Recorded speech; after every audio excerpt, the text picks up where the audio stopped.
Crowds raced through the streets of Harare as news spread that President Robert Mugabe had resigned after nearly 4 decades in power.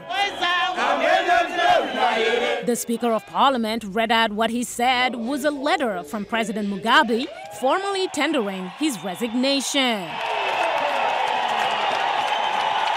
While some regarded Mugabe as the leader who fought for Zimbabwe's independence, many others were happy to see the end of his rule. Zimbabweans, we are happy. 21 November, we're celebrating independence. His rule, some analysts say, destroyed Zimbabwe. Taking a country that had a fairly strong economy, some of the best education and health systems in the continent, a very highly educated, skilled professional class.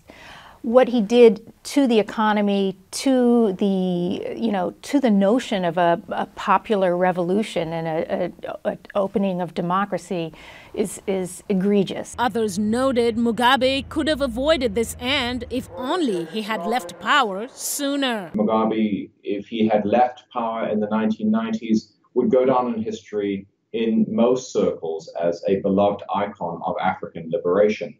I think a major exception one has to point out, however, is that even in the early days, he presided over the Gukurahundi massacres, which killed an estimated 20,000 Ndebele's. A new Zimbabwe has to be inclusive and not under the thumb of the military.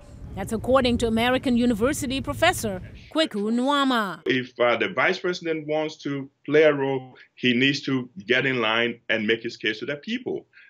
If Morgan Tsvangirai wants to play a role, he needs to also compete.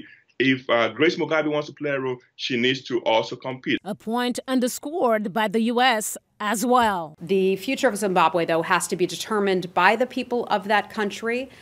We look forward to and hope for free and fair elections.